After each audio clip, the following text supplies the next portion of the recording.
संभल के जिस विवादित ढांचे के सर्वे के दौरान हिंसा भड़की थी उसे लेकर काफी प्लानिंग की गई थी। बहुत सोची समझी तैयारी थी। उसमें कई बड़े बड़े लोगों के नाम सामने आ रहे हैं। पुलिस की केस डायरी में ऐसे ऐसे चौंकाने वाले खुलासे हुए जिस पर आपको यकीन नहीं होगा, भरोसा नहीं होगा। संभल की जिस जमीन को 24 नवंबर 2024 को हिंसा की आग में जलाया गया था, उसकी एक एक परत अब साफ हो रही है। साजिशकर्ताओं के नामों का पर्दाफाश हो रहा है। पुलिस की जांच में अब जो खुलासे हुए हैं वो आपको ये सोचने पर मजबूर कर देगा कि कैसे कुछ लोग मजहब की आड़ में देश को सुलगाने की साजिश करते हैं, कैसे कानून के काम में रोड़ा बनने का काम करते हैं। हालांकि अब जो खुलासा हुआ है, ये जो खुलासे हुए हैं, हम पहले से ही इन सब बातों को आपके सामने लेकर आ रहे थे। पहले कई बार नव भारत ने ही आपके सामने रखा, लेकिन अब तो पुलिस ने भी हमारी बात पर ठप्पा लगा दिया, यानी मोहर लगा दी। बड़ी खबर हम आपको बताएंगे।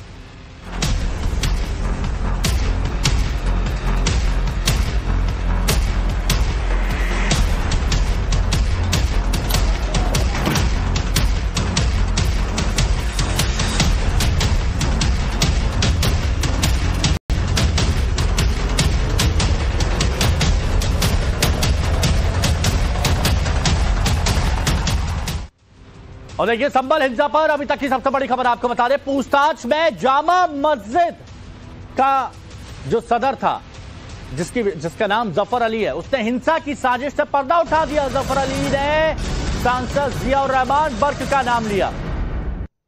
खुलासा किसने किया है? ये खुलासा जामा मस्जिद के सदर ने ही किया है। आरोपित जफर अली ने हिंसा की साजिश से पर्दा उठाया और सांसद जियाउर रहमान बर्क का नाम लिया है। पुलिस की केस डायरी से यह खुलासा हुआ।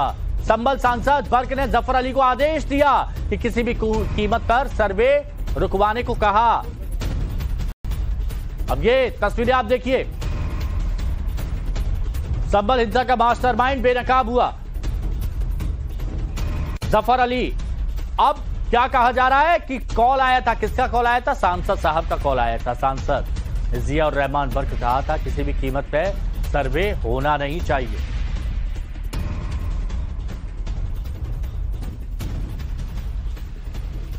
और अब और भी कई खुलासे हो रहे हैं। 24 नवंबर को हिंसा हुई थी। नव भारत पर एक तस्वीर आपने देखी थी। जामा मस्जिद के सदर ने खुलासा किया और यही वो जफर अली इकलौता ऐसा इंसान है, शख्स है, जब अंदर सर्वे चल रहा था उस दौरान ये बाहर आया था अकेला। फिर लोगों को भड़काया गया वहां पर। सांसद जियाउर रहमान बर्क का भी कॉल आया था कि किसी भी कीमत पर सर्वे होना नहीं चाहिए। तो आदेश आया तो पालन तो करना ही था। अब ऐसा केस डायरी में लिखा है। यह पुलिस का दावा है। केस डायरी में ये सारी बातें लिखी हुई हैं जो कोर्ट में सबमिट की जा रही है। तो जहां 5 लोगों की जान गई, न जाने कितनी गाड़ियों को आग के हवाले कर दिया, तो वो क्यों हुआ, कैसे हुआ, अब कुछ आप समझ रहे होंगे।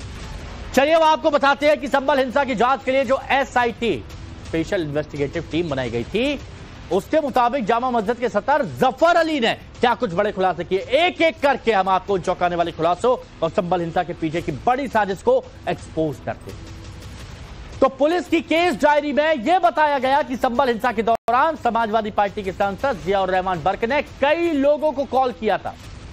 मोबाइल निकाल के कई लोगों को कॉल किया। उनमें एक नाम जामा मस्जिद के सदर जफर अली का भी है। ये जो आपको दिख रहा है, इनका भी है। संभल हिंसा से एक दिन पहले जफर अली को समाजवादी पार्टी के सांसद जियाउर रहमान बर्क ने फोन पर बात की थी और क्या कहा था? यह कहा था कि किसी भी हाल में सर्वे नहीं होने देना है और यह आदेश दिया था सदर को, जो जफर अली है। बताया गया कि तब उन्होंने जफर अली से फोन पर कहा था कि अगर सर्वे हो गया तो हमारी कौम हम पर थूकेगी। अब सोचिए भड़काऊ है कि नहीं है कि नहीं है भड़काऊ। और यही नहीं, बर्क हिंसा से पहले और बाद में पल पल की जानकारी ये जफर अली से ले रहे थे। यहां तक कि हिंसा के बाद भी उन्होंने लोगों को भड़काने की कोशिश की और हथियार जफर अली को बनाया, जो कि अब जेल में है, थाने में है। जफर अली पर प्रेस कॉन्फ्रेंस करने का दबाव बनाया गया था। दावा है कि प्रेस कॉन्फ्रेंस के जरिए बर्क ने जफर को लोगों को भड़काने को कहा था और पुलिस पर हिंसा के दौरान आम लोगों पर फायरिंग करने का आरोप लगाने को भी कहा था कि आप आरोप लगा दो कि पुलिस आम लोगों पर फायरिंग कर रही है, और यही आरोप लगा रहे थे ये। पुलिस ने यह दावा किया है कि इन सब बातों के सबूत उनके पास है, जांच कर रही है एसआईटी के पास, कॉल डिटेल के सबूत भी मौजूद हैं। हमारे साथ बात करने के लिए संभल के जिला शासकीय अधिवक्ता राहुल दीक्षित साहब हैं। राहुल जी, ये बताइए कि जो जमानत या को खारिज करने का आधार कोर्ट ने क्या बनाया और केस डायरी से क्या निकल कर आया वहां पर? देखिए, जो जमानत प्रार्थना पत्र था जफर अली का, जिसपे माननीय न्यायालय एडीजी कोर्ट सेक्रेटरी के यहाँ से सुनवाई हुई थी, उसमें जफर अली के खिलाफ केस डायरी में पर्याप्त सबूत आए थे कि इन्होंने एक तो घटना से एक दिन पहले लोगों से संपर्क में रहे, अपने मोबाइल से भी संपर्क करा, और बाकी इन्होंने जो मौजूदा सांसद है संभल के जियाउर रहमान वर्क, उनसे भी अपने फोन के माध्यम से संपर्क करा। और जियाउर रहमान से इनकी बात हुई कि जियाउर रहमान ने कहा कि मैं बंगलौर में हूं, मैं आज इतनी जल्दी आ नहीं सकता, कल 24 तारीख में सर्वे है, तो आप जामा मस्जिद के सदर हो, आप सर्वे सरवाहो और इस पूरे प्रकरण को आप देखो, आप अपने तरीके से हैंडल करो। तो ये लोगों के संपर्क में रहे और उन्होंने भीड़ जुटाने का प्रयास करा, और ये 24 तारीख की जो घटना हुई थी वो इसमें ये पूरी तरीके से ये और मौजूदा सांसद संलिप्त रहे। क्या ये भी लिखा गया कि किस जरिए से संपर्क हुआ? व्हाट्सएप के जरिए से? क्या फोन से इन्होंने लोगों से संपर्क करा है, और जो आसपास के क्षेत्र है वहां घूम घूम के भी इन्होंने संपर्क करा। फोन के माध्यम से ज्यादा इनका संपर्क हुआ है लोगों से। फोन इनका जमा कर लिया था आईओ ने, जो विवेचक है उन्होंने, और फोन की इनकी जो कॉल डिटेल वगैरह निकलवाई गई है। जब कोर्ट कमिश्नर का सर्वे चल रहा था तो ये भी जानकारी आई कि अचानक से जफर जो हैं वो निकलते हैं मस्जिद से और उसके बाद भीड़ से कुछ ऐसा कहते हैं कि जो हिंसा है वो और ज्यादा भड़क जाती। क्या केस डायरी में या पुलिस द्वारा दी गई तथ्यों में इस बात की भी कोई जानकारी है जो आधार बना जमानत याचिका खारिज होने के? नहीं, देखिए, एक तो 2 बार सर्वे हुआ था, वो दोनों बार सर्वे माननीय न्यायालय के आदेश के अनुसार ही हुआ था। और ये चूंकि जामा मस्जिद के सदर है, इसलिए इन्हें कोर्ट से इन्फॉर्मेशन भी दी गई थी कि आपको इस सर्वे टीम करने जाएगी। तो ये क्योंकि विपक्षी पार्टी है, जामा मस्जिद के सदर है, तो इन्हें दोनों सर्वे में रहना था। ये रहे दोनों सर्वे में। 19 तारीख की घटना में और भी इन्होंने बाहरी लोग, जो इसमें सांसद भी थे, इकबाल महमूद के बेटे सुहेल इकबाल भी थे, वो भी और बाहरी लोग भी पहुंच गए थे। 19 तारीख का सर्वे हो गया, लेकिन जो सर्वे कमेटी थी उसे दोबारा सर्वे करना था, क्योंकि उस समय बहुत सारे तथ्य उनके छूट गए थे सर्वे करने से। तो ये दोबारा जब 24/11 में सर्वे हुआ, इस बात की भी इन्हें पूरी जानकारी थी। और 24/11 में जो सर्वे टीम थी, उन्होंने ये बताया, एसआईटी को भी बताया और अपनी बाद में बयानों में भी बताया कि केवल एक व्यक्ति सर्वे के टाइम में बाहर गए। पूरी सर्वे टीम में से जो सर्वे के अंदर टीम कर रही थी उसमें मौजूद थी, वो केवल एक अकेले जफर अली थे। बाकी कोई व्यक्ति दूसरा सर्वे करने के समय जामा मस्जिद से बाहर नहीं गया। और देखिए, बात यहीं पर खत्म नहीं होती है। पिछले साल 24 नवंबर को संभल को जिन लोगों ने दहलाया, उन्हें लेकर कई और बड़े खुलासे हुए। अरे अभी तो आप रुकिए, और भी कई खुलासे हैं, और इसमें समाजवादी पार्टी के एक मौजूदा विधायक के बेटे का भी नाम शामिल है। तो चलिए अब जरा दूसरे खुलासों पर भी एक नजर इनायत कर लेते हैं। जफर अली ने पुलिस की पूछताछ में आगे कबूल किया है कि हिंसा से एक दिन पहले उसकी और सपा सांसद बर्क के बीच बात हुई। 23 नवंबर को बर्क ने जफर अली को कॉल किया था। 23 नवंबर की रात 10 बजे दोनों के बीच लंबी बातचीत हुई थी। यह बात पुलिस की केस डायरी में सामने आई है। 23 तारीख है, याद रखिएगा। और उसी दिन जामा मस्जिद का सदर और हिंसा का आरोपित जफर अली ने हिंसा में शामिल कुछ लोगों से बात की थी और आगे की प्लानिंग की थी। एसआईटी ने केस डायरी में कॉल डिटेल भी लगाई, संलग्न की है, अटेस्टेड। पुलिस की जांच टीम की केस डायरी से सपा एमएलए के बेटे का भी नाम का जिक्र किया गया है। समाजवादी पार्टी के विधायक के बेटे का नाम, समाजवादी पार्टी के एमएलए इकबाल मलिक और इकबाल मलिक का बेटा सोहेल पर खुलासा हुआ है। सोहेल ने बर्क के नाम पर भीड़ को हिंसा के लिए उकसाया, यह बात सामने आ रही है। यही नहीं, सोहेल ने भीड़ को कहा, सांसद बर्क हमारे साथ हैं, सांसद साहब ये बर्क हमारे साथ है। सोहेल ने कहा, हम भी तुम्हारे साथ हैं। तो सांसद तुम्हारे साथ, विधायक तुम्हारे साथ, तो कुछ नहीं होगा। सोहेल ने यह भी कहा कि अपने मंसूबों को अंजाम दो, अपने मंसूबों को पूरा करो। और ये 23 तारीख की बात थी और 24 को तो घटना घट गई। क्या जो सपा विधायक हैं उनकी भी संलिप्तता है? क्योंकि ये जानकारी आई थी पुलिस सूत्रों से कि अमूमन वो शुक्रवार की नमाज जो है वो जामा मस्जिद पे नहीं पढ़ते थे और जामा मस्जिद वो नमाज पढ़ने नहीं आते थे, लेकिन उस दिन विशेष तौर पर वो उस मस्जिद के इलाके के आसपास आए थे। क्या ये भी इस तरह की कोई दलीलें दी गई हैं? नहीं, विधायक संभल इकबाल महमूद के तो बारे में अभी तक कोई तथ्य आए नहीं है, लेकिन उनके जो बेटे हैं सोहेल इकबाल, वो 24/11 की घटना के समय जो घटना घटित हुई थी उस समय मस्जिद क्षेत्र के आसपास ही थे। अच्छा, इसके अलावा सर हमने देखा था कि जो हिंसा हुई और उसमें कुछ लोग मारे गए, पुलिस ने कहा कि शारिक साठा नाम का एक बड़ा अंतर्राष्ट्रीय जो है वो क्रिमिनल है जो कि दुबई में रहता, उसके जो आर्म सप्लायर थे मुल्ला अफरोज और एक और शख्स था, उन्होंने जो है वो हथियार सप्लाई किए और उनकी क्रॉस फायरिंग में लोग मारे गए। उस मामले में भी आप जो है वो पुलिस की तरफ से पेश हो रहे हैं, उनकी जमानत याचिका को लेकर क्या हुआ और क्या खुलासे हुए हैं, और खास करके जो विष्णु शंकर जैन उनके ऊपर जो हमला करने की साजिश थी उसको लेकर क्या बातें सामने आई? देखिए, कल मुल्ला अफरोज जो है उसका भी जमानत प्रार्थना पत्र माननीय जिला जनपद न्यायाधीश के कोर्ट में विचाराधीन था, और जो मुल्ला अफरोज के खिलाफ जो केस है वो क्राइम नंबर 339 सन 2024 है, वो भी 24/11/2024 की घटना से संबंधित ही है। और मुल्ला अफरोज के खिलाफ जो जमानत प्रार्थना पत्र सुनवाई के समय केस डायरी माननीय न्यायालय में आई थी, उसमें मुल्ला अफरोज और उसका जो गैंग है शारिक साठा का, जिसके लिए वो काम करता है, और उसका एक साथी है गुलाम, उनके खिलाफ पर्याप्त सबूत केस डायरी में उपलब्ध हैं। और मुल्ला अफरोज ने अपने जो बॉस हैं उनके, जिसे वो कभी बस कह के संबोधित करते हैं, कभी बॉस कह के संबोधित करते हैं, जो शारिक साठा अंतर्राष्ट्रीय वाहन चोर गिरोह का सरगना है और भी कई तरह की गतिविधियों में लिप्त है, उसके गिरोह के सदस्य गुलाम साबिर से हथियार उपलब्ध कराने के लिए गुलाम के माध्यम से संपर्क करा था।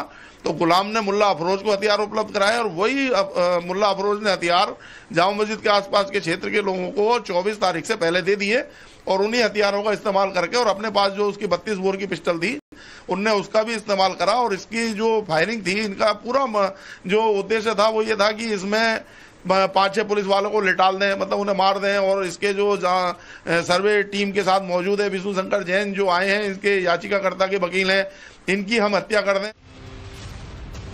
अब हम आपको अपने संवाददाता की अगली रिपोर्ट दिखाएं, उससे पहले आपको एक बात फिर यह जानना बेहद जरूरी है कि आखिर पिछले साल ये जो घटनाक्रम का केंद्र बिंदु है, यानी 24 नवंबर को संभल में आखिर हुआ क्या और क्यों उसे दहलाने की साजिश रची गई थी। तो इसको ऐसे समझिए आप कि 24 नवंबर 2024 को संभल में सुबह विवादित ढांचे यानी जामा मस्जिद के सर्वे के लिए टीम पहुंची थी। कोर्ट कमिश्नर की टीम उस दिन सुबह वहां पर सर्वे के लिए पहुंची थी, और विवादित ढांचे यानी वही जामा मस्जिद, उस दिन सुबह सर्वे होना था, और सर्वे का उस दिन दूसरा दिन था, मतलब पहले सर्वे हुआ था लेकिन वो रात में हुआ था, तो अब सुबह होना था यानी रोशनी में होना था। और जैसे ही सर्वे की खबर इलाके में फैली, वहां के लोग भड़क गए। अब भड़क गए या उनको भड़काया था, ये आप समझ लीजिए। फिर सर्वे के विरोध में वहां हंगामा करना शुरू कर दिया लोगों ने, सर्वे टीम और पुलिस की टीम को निशाना बनाना शुरू कर दिया, पथराव शुरू कर दिया। पुलिस की टीम पर उपद्रवियों ने पथराव किया। हिंसा में शामिल लोगों ने इलाके में जमकर आगजनी करी, गाड़ियों को आग लगा दी, तोड़फोड़ किया, खड़ी कई गाड़ियों और बाइकों को आग के हवाले कर दिया। हंगामा शांत कराने के लिए पुलिस को एक्शन लेना पड़ा, जिसके बाद पुलिस ने उपद्रवियों पर लाठी चार्ज किया। उपद्रवियों पर आंसू गैस के गोले भी दागे गए। यह सर्वे संभल सिविल कोर्ट के आदेश पर किया जा रहा था, दोनों पक्षों से बात करने के बाद। घटना वाले दिन से पहले 19 नवंबर 2024 को पहली बार सर्वे हुआ था, लेकिन वो हुआ था रात में, अंधेरे में। इस घटना के बाद 2700 से ज्यादा लोगों के खिलाफ FIR दर्ज की गई, और उन आरोपियों में सांसद बर्क का नाम भी शामिल है। बहुत सारे चौंकाने वाले खुलासे हुए हैं। जो हमें जानकारी मिली है उसके मुताबिक जो SIT इस मामले में जांच कर रही है, उस जांच की जो पुलिस डायरी है उसके मुताबिक 23 तारीख को 10:01 पर जो है वो जफर जो कि जामा मस्जिद के सदर है, उन्होंने सांसद बर्क को फोन किया, और उसके बाद बर्क ने दोबारा से जो है वो जफर से संपर्क किया। इसके अलावा यह भी खुलासा हुआ है कि हिंसा यानी 24 नवंबर की हिंसा से कुछ समय पहले ही जफर ने न सिर्फ सांसद से बात की बर्क से, बल्कि भीड़ में शामिल कई लोगों से फोन पर बात की है। यह भी सामने आया है कि जब सर्वे चल रहा था उस दौरान इकलौता शख्स जो मस्जिद के से बाहर निकलकर सर्वे के दौरान गया था वो जामा मस्जिद के सदर जफर अली एडवोकेट ही थे। इसके अलावा एक और बड़ी बात जो निकलकर सामने आई है वो ये कि कि जफर ने इस मामले में जो है वो मिथ्या साक्ष्य यानी कि झूठे सबूत गढ़ने का काम किया है और उन्होंने आरोप लगाया कि उन्होंने पुलिस को और अधिकारियों को जो है वो भीड़ पर गोली चलाते देखा है, जबकि पुलिस ने अपनी जांच में यह साबित किया है कि जो मुल्ला अफरोज और गुलाम था जो कि शारिक साटा से जुड़े थे, उन लोगों ने इस मामले में हथियारों की सप्लाई की और उन्हीं की गोलियों से जो है वो भीड़ मारी गई, जबकि वो पुलिस को मारने आए थे। हालांकि जफर ने अपनी सफाई में कहा गया है कि पुलिस उस पर झूठा दबाव बना रही है। 24 मार्च को लखनऊ में उसके आयोग के सामने बयान होने थे, उससे पहले 23 मार्च को उसे गिरफ्तार कर लिया गया ताकि वो अपनी बात कह ना सके। उसने अब तक सर्वे में सहयोग किया और सर्वे में सहयोग करने के अलावा उसने कोई भी झूठा साक्ष्य नहीं गढ़ा। उसने सिर्फ प्रेस कॉन्फ्रेंस करके कुछ बात उठाई थी, वो 70 वर्ष का, उसे छोड़ दिया जाए। लेकिन जिला अदालत संभल ने उनके इन दलीलों को ना मानते हुए फिलहाल जमानत याचिका खारिज कर दी है और अब जामा मस्जिद के सदर जफर अली एडवोकेट को हाई कोर्ट जाना होगा जमानत के लिए। लेकिन इन सब के बीच में जो खुलासे निकलकर सामने आए हैं, आज 5 तारीख है, 8 तारीख को सांसद बर्ग को जो है पूछताछ के लिए एसआईटी ने संभल बुलाया है और अगर वो आते हैं तो एक लंबी पूछताछ होगी और ये सारे सवाल उनके सामने होंगे कि आखिर संभल हिंसा में लोगों को भड़काने में और साथ ही साथ जफर के साथ उनकी क्या भूमिका थी। और देखिए, संभल में जिस वक्त हिंसा हुई, माना जा रहा है कि अगर वहां कोई पुलिस चौकी होती तो शायद ऐसा नहीं होता, दंगाइयों पर पहले ही काबू कर लिया जाता अगर पुलिस चौकी होती तो। हालांकि देर इससे ही सही, पुलिस ने अब वहां पर चौकी बना ली और उसका कल उद्घाटन भी होना है। चलिए आपको लेकर चलते हैं उधर ही पुलिस चौकी के पास, एक रिपोर्ट दिखाते हैं। संभल की जामा मस्जिद यानी कि विवादित ढांचे के सामने बन रही सत्यव्रत पुलिस चौकी का उद्घाटन रामनवमी के दिन हो जाएगा। उससे पहले हम आपको टाइम्स नाउ भारत पर एक्सक्लूसिव वो तस्वीर दिखा रहे हैं जो सत्यव्रत पुलिस चौकी की पहचान होगी। एक पत्थर यहाँ पर बिल्कुल मध्य में जो है इस पुलिस चौकी के लगाया गया है और इस पुलिस चौकी में आप देखें तो बाकायदा जो है वो सत्यव्रत लिखा गया है और ये जो संगमरमर पत्थर पर यहाँ पर पूरी डिजाइन की गई है, इसे जयपुर से लाकर तैयार कराया गया है। और इसमें जो आप बीच में तस्वीर देख रहे हैं जिसमें भगवान श्री कृष्ण जो हैं वो महाभारत के युद्ध के मैदान में जो है वो उपस्थित हैं और ये वो वक्त है जब उन्होंने अर्जुन को गीता का संदेश दिया था और यही वजह है कि यहाँ पर यदा यदा ही धर्मस्य ग्लानिर्भवति भारता वाला श्लोक जो है वो भी यहाँ पर लिखा गया है। और ये जो तस्वीर है ये दरअसल जो संविधान की मूल प्रति है, मूल प्रति में जहाँ पर राज्य के नीति निर्देशक सिद्धांतों के बारे में या डायरेक्टिव प्रिंसिपल्स के बारे में लिखा गया है, वहाँ पर इस तस्वीर का संविधान की मूल प्रति में जो है अंकन है और वहीं से ये लिया गया है। और इस चौकी के निर्माण की असल वजह जो है वो ये थी कि एक वक्त में ये चौकी के न होने की वजह से यहाँ पर क्राइम बहुत ज्यादा था और अगर 24 नवंबर को हुई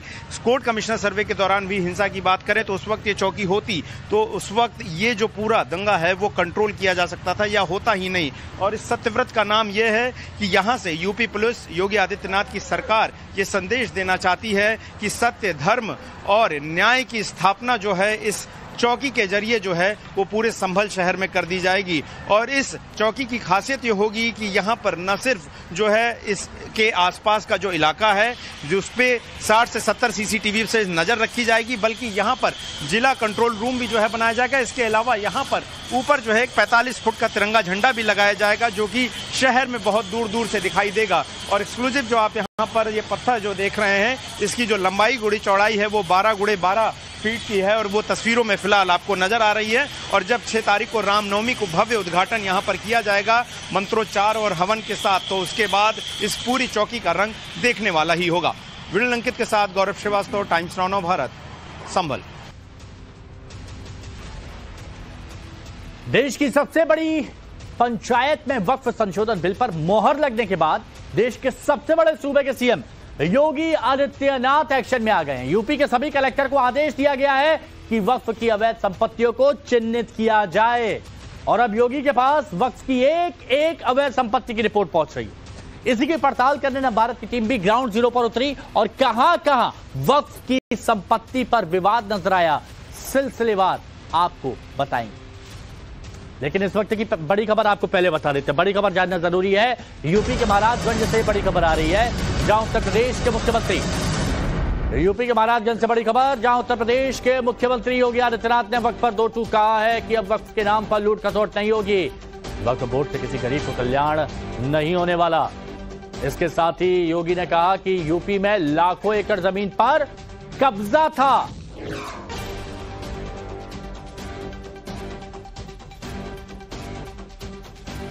वक्फ बोर्ड के नाम पर जमीनों पर कोई डकैती नहीं डाल सकता है, लूट खसोट नहीं हो सकती है, चौराहे की जमीनों पर कोई कब्जा नहीं कर सकता है। अब सार्वजनिक संपत्ति जो भी होगी, जो राजस्व की भूमि होगी, उसका उपयोग विद्यालय बनाने में, चिकित्सालय बनाने में, कॉलेज बनाने में, मेडिकल कॉलेज बनाने में, ऐसे बैराज बनाने में, गरीबों के लिए आवास बनाने में ही उसका उपयोग होगा।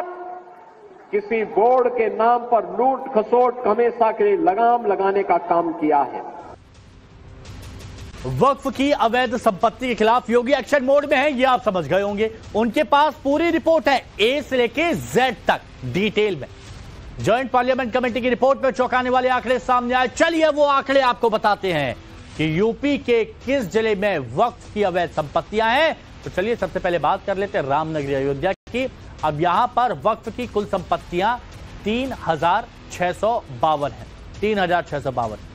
अब इनमें से 2116 प्रॉपर्टी तो सरकारी जमीन पर ही बना दी गई है। ऐसा दावा किया जा रहा है कि सरकारी जमीन पर यह बना दी गई। अब वक्फ की माने तो शाहजहांपुर में कुल 2589 संपत्तियां हैं, लेकिन इनमें से 2371 संपत्तियां सरकारी जमीन पर खड़ी कर दी गई हैं।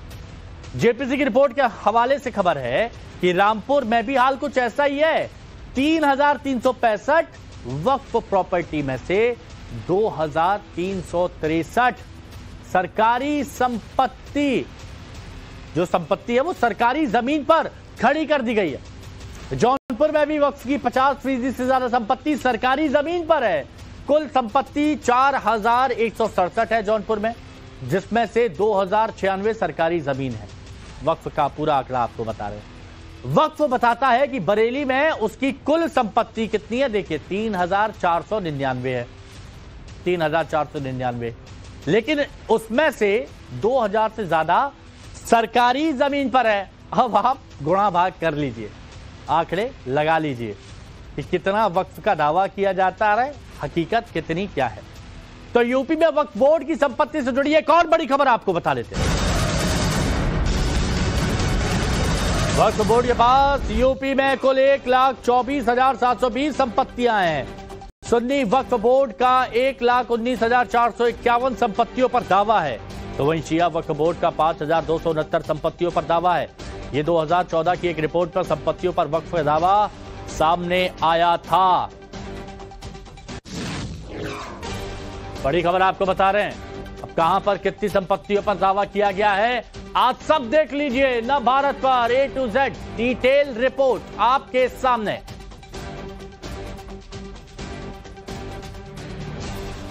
अब देखिए, बेहतर तरीके से आपको समझना चाहिए ताकि ये खुला खेल फर्रुखाबादी जो चल रहा है वो आप समझ जाए। थोड़ा डिटेल में आपको समझाता हूं। तो रिपोर्ट के मुताबिक यूपी में संपत्तियों की संख्या कितनी है, 1,24,720। देख रहे ना ऊपर, हाँ। अब सुन्नी वक्फ बोर्ड का दावा है कि उसके पास 1,19,451 संपत्तियां। ये सुन्नी वक्फ बोर्ड का दावा है। शिया वक्फ बोर्ड भी है। शिया वक्फ बोर्ड का दावा है कि 3,269 संपत्तियां उनके पास है। अब ये तो दावे हैं, लेकिन राजस्व विभाग के ब्यौरे के मुताबिक सुन्नी वक्फ बोर्ड के पास 2,533 संपत्तियां हैं, जो उसमें रिकॉर्ड के तौर पर दर्ज है। वहीं राजस्व विभाग के ब्यौरे में सुन्नी वक्फ बोर्ड के पास 430 संपत्तियां। अंतर देख रहे हैं आप, ये थोड़ा सा गलत हो गया यहां पर राजस्व बोर्ड वाला। चलिए ये हम आपको बताएंगे और डिटेल में। एक बार फिर आपको बता देते हैं कि 2,533 संपत्तियां हैं राजस्व विभाग के ब्यौरे में, यानी फर्क वक्फ बोर्ड के दावे और राजस्व विभाग के आंकड़ों में 1,21,757 का फर्क है। सवाल यह है कि क्या यह कोई गड़बड़ झाला है। जो 2014 के आंकड़े हैं उसके मुताबिक 1,24,720 जो है वह प्रॉपर्टीज है। इनमें से 1,19,451 वो प्रॉपर्टीज जो है वो सुन्नी बोर्ड के पास है और 5,269 जो है शिया वक्फ बोर्ड की प्रॉपर्टीज है। इन प्रॉपर्टीज को लेकर भी ये जो अभिलेख है वो जो सरकारी अभिलेख है उनसे अलग है।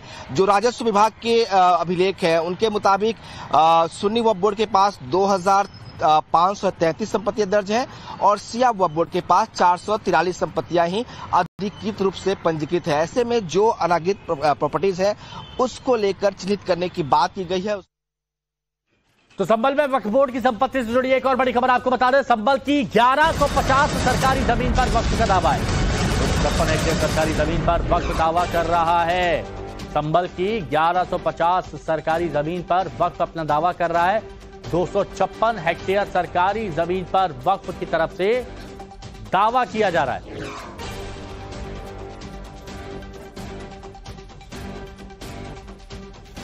तो देखिए, वक्फ की प्रॉपर्टी देश के कोने कोने में है।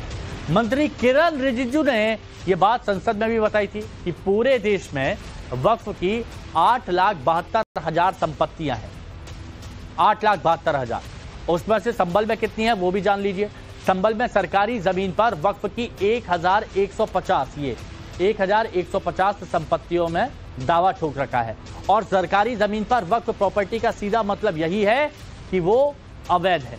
रिपोर्ट की माने तो इन 1,150 संपत्तियों में 256 हेक्टेयर से ज्यादा एरिया कवर किया है। ये जो आप देख रहे हैं ना, जो कि चौंकाने वाला है। अब यहां पर वक्फ का दावा है। वाराणसी में भी अवैध मस्जिद को लेकर प्रदर्शन हुआ। कॉलेज परिसर में बनी मस्जिद का विरोध हुआ है।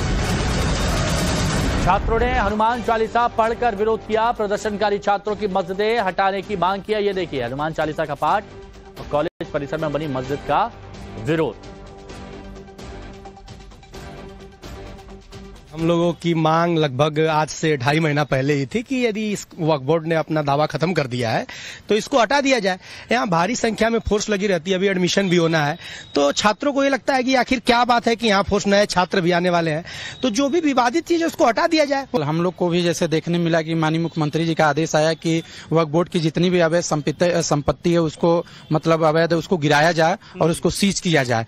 तो हम लोग को भी जिला प्रशासन से यही मांगे, क्योंकि इसके 1 महीने 1.5 महीने पहले यहाँ पे जितने भी माहौल मतलब ये शिक्षा का मंदिर है, यहाँ बच्चे पढ़ने आते हैं, तो आए दिन यहाँ जितने भी पुलिस प्रशासन खड़ी रहती है और नए सच में जो भी एडमिशन होने वाले हैं तो बच्चे आएंगे तो ये पुलिस प्रशासन यहाँ खड़ा रहेगा। शिक्षा का मंदिर है तो ये अच्छी चीजें नहीं है।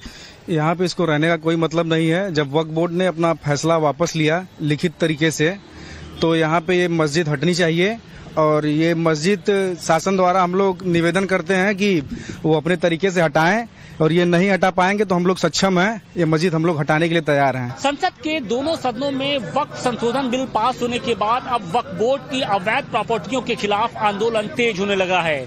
धर्म नगरी काशी में वक्फ बोर्ड की अवैध जो प्रॉपर्टी है उसके खिलाफ जो छात्र हैं वो लामबंद हो गए हैं। और देखिए, ये उदय प्रताप कॉलेज के छात्र हैं, ये वो छात्र हैं जिन्होंने यहाँ पर बने अवैध मस्जिद को गिराने के लिए, नमाज बंद करने के लिए आंदोलन कर रहे थे। हालांकि नमाज तो बंद होगी, लेकिन अभी भी शिक्षा के इस मंदिर में जो मस्जिद है वो सीना तान कर खड़ी है। और इसी अवैध प्रॉपर्टी के खिलाफ जो छात्र हैं वो लामबंद हो गए। और छात्रों का जो दल है, आप देखिए कि इस वक्त कॉलेज परिसर के अंदर ही हनुमान चालीसा का पाठ कर रहा है। छात्रों की ये मांग है कि चूंकि अब जो वक्फ संशोधन बिल है वो सदन के दोनों सदनों में पास हो चुका है, राष्ट्रपति की मुहर लगने वाली है। खुद सीएम योगी आदित्यनाथ ने अवैध प्रॉपर्टी के खिलाफ आंदोलन कार्रवाई के लिए एक तरीके से जो सभी जिलाधिकारी हैं उनको निर्देशित किया है। तो ऐसे में जो उनके कॉलेज में बनी जो अवैध प्रॉपर्टी है उसको भी, उसके खिलाफ भी कार्रवाई की जाए, ताकि जो यहाँ पर शिक्षा का जो माहौल है वो फिर से कायम हो सके। क्योंकि जब भी नमाज की बात आती है, चाहे जुमे की बात होती है, तो कहीं ना कहीं जो कॉलेज का जो माहौल है वो गर्म हो जाता है। क्योंकि इस मस्जिद की रखवाली के लिए यहाँ पर पीएससी के साथ साथ जो पुलिस बल की जो भारी तैनाती रहती है, तो ऐसे में जो शिक्षा का जो माहौल है वो नहीं कायम हो पाता है। और इसी को लेकर जो छात्र हैं वो आंदोलन की राह पे हैं। छात्रों का ये कहना है कि अगर इस मस्जिद को हटा दिया जाता है तो कहीं ना कहीं जो माहौल है फिर से बन जाएगा। वाराणसी में तो कॉलेज में मजार को लेकर बवाल हो गया था। अवैध संपत्तियों के खिलाफ वहां कैसे छात्रों ने हल्ला बोल किया है, चलिए बताते हैं आपको। उदय प्रताप कॉलेज के छात्रों ने खुलेआम प्रदर्शन किया। विरोध जताने के लिए मस्जिद के सामने हनुमान चालीसा का पाठ किया। छात्र दल परिसर से मस्जिद हटाने की मांग पर अड़े हुए, कहते हैं कि छात्रों पर गलत असर पड़ता है, इतनी पुलिस फोर्स वहां पर तैनात रहती है। वक्फ ने साल 2018 में इसको लेकर नोटिस भेजा था। सिर्फ मस्जिद नहीं, वक्फ ने पूरी प्रॉपर्टी पर दावा किया था। छात्रों ने इसके खिलाफ मोर्चा खोल दिया और वक्फ के दावे का विरोध किया। नाराज छात्रों ने इसको लेकर धरना प्रदर्शन किया था। जब विरोध ज्यादा तेज हुआ तो मस्जिद में नमाज बंद हुई। मस्जिद के बाहर पुलिसकर्मियों की तैनाती की गई। प्रदर्शनकारी छात्रों का कहना था कि यह वक्फ बोर्ड की प्रॉपर्टी नहीं है। बाद में इसका असर हुआ ऐसा कि वक्फ ने लिखित में अपना दावा वापस लिया। प्रदर्शनकारी छात्र ने सीधे मांग की कि दावा आपने वापस ले लिया, अब मस्जिद को भी यहां से हटा दिया जाए। तो भाई उत्तर प्रदेश की राजधानी लखनऊ में भी कई प्रॉपर्टीज को लेकर विवाद है। उत्तर प्रदेश की राजधानी लखनऊ में कई प्रॉपर्टीज को लेकर विवाद है, जिसका वक्त निरावट होता है, जिनमें छोटा और बड़ा इमामबाड़ा भी शामिल है। देखिए इस ऐतिहासिक धरोहर के विवाद की केस स्टडी। खड़े हैं, ये फूल मंडी हुआ करता था। यहाँ पे एक मंडी लगती थी जिसको कुछ दिन पहले जो है सरकार ने बुलडोजर चलाकर खाली कराया और कहा गया कि ये जो प्रॉपर्टी है हुसैनाबाद ट्रस्ट की है, जिसे नवाब ने जो है वो दान किया था और उसके लिए बकायदा एक जो वसीयत लिखी थी उसमें इसकी ट्रस्टी जो है एक ट्रस्ट बनाया गया था और उसका ट्रस्ट जो रिसीवर होता है वो जिले का डीएम होता है और उसके पास ही ये अधिकार होता है प्रॉपर्टीज को लेकर। और वक्फ इस पर अपना दावा पेश करता रहा है कि जो हुसैनाबाद की प्रॉपर्टीज है वो सब वक्फ की प्रॉपर्टीज है, जिसमें इमामबाड़ा भी आता है और ये फुल मंडी भी आता है। लेकिन सरकार का दावा है कि ये हुसैनाबाद ट्रस्ट की है जिसका रिसीवर डीएम होता है और ये जो लीज था 100 साल का वो कैंसिल हो गया है, लिहाजा ये भी प्रॉपर्टी जो है वो विवादों में है। अब आपको लखनऊ के इमामबाड़ा की कहानी बताते हैं। ज्वाइंट पार्लियामेंट कमेटी की बैठक के सामने विवाद सामने आया था। बैठक में शिया वक्फ बोर्ड ने इसको लेकर बड़ा दावा किया था। शिया वक्फ बोर्ड ने छोटा और बड़ा इमामबाड़ा हजरत महल पार्क पर सीधा दावा ठोक दिया। अब इस पर राजभर ने कहा था कि शिया वक्फ बोर्ड के पास वाजिब दस्तावेज नहीं है। शिया वक्फ बोर्ड ने दफा 37 के तहत उसे अपना बता दिया। शिया बोर्ड ने दफा 37 के तहत उसे अपना बताया। और अभी की बात करें तो ये संपत्ति हुसैनाबाद ट्रस्ट के नाम पर है। देखिए आगे बिल्कुल हुसैनाबाद ट्रस्ट के नाम पर अभी ये संपत्ति है। प्रॉपर्टी के रिसीवर लखनऊ के जिलाधिकारी हैं और पहले लखनऊ के नवाब ने हुसैनाबाद ट्रस्ट को ये प्रॉपर्टी दी थी। उसी दौरान ये क्लॉज इसमें जोड़ दिया गया था कि इसकी देखरेख प्रशासन करेगा।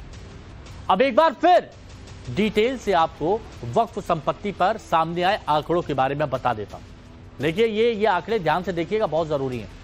रिपोर्ट के मुताबिक उत्तर प्रदेश में संपत्तियों की संख्या 1,24,720 है, जो ऊपर लिखा हुआ है। 2014 की एक रिपोर्ट के मुताबिक सुन्नी वक्फ बोर्ड का दावा है कि उसके पास 1,19,451 संपत्तियां हैं। ये सुन्नी वक्फ बोर्ड दावा कर रहा है। शिया वक्फ बोर्ड क्या कह रहा है कि उसके पास 3,269 संपत्तियां उनके पास है। शिया वक्फ बोर्ड लाइए ना, ये सुन्नी वक्फ बोर्ड का है। शिया वक्फ बोर्ड तो अब यहां पर आप देखिए राजस्व विभाग के ब्यौरे के मुताबिक सुन्नी वक्फ बोर्ड के पास 2,533 है रिकॉर्ड पर। वहीं सुन्नी वक्फ बोर्ड के पास 430 संपत्तियां हैं। ये यहां पर दावा किया जा रहा है। तो फर्क क्या है ये आप यहां पर देख सकते हैं। 1,21,757 संपत्तियों का फर्क है। चलिए आगे बढ़ते हैं। लखनऊ का बड़ा और छोटा इमामबाड़ा वो ऐतिहासिक धरोहर है जिसे देखने के लिए हर साल लाखों सैलानी यहां पहुंचते हैं। लखनऊ के हुसैनाबाद इलाके में ये दोनों बड़ी इमारतें हैं और ये एक ऐतिहासिक धरोहर है। हालांकि इसको लेकर विवाद है। ये विवाद तब सामने आया जब वक्फ संशोधन बिल को लेकर बनाई गई जेपीसी की बैठक लखनऊ में हुई। इस बैठक में शिया वक्फ बोर्ड ने दावा किया कि ये बड़ा इमामबाड़ा और छोटा इमामबाड़ा वो वक्फ की प्रॉपर्टीज है। तब योगी सरकार के अल्पसंख्यक कल्याण मंत्री ने ये कहा कि जो वह प्रॉपर्टीज को सर्वे के लिए जो कमेटी बनाई गई थी डीएम के नेतृत्व में, जिसने करीब 1 लाख वह प्रॉपर्टीज का सर्वे किया था, उस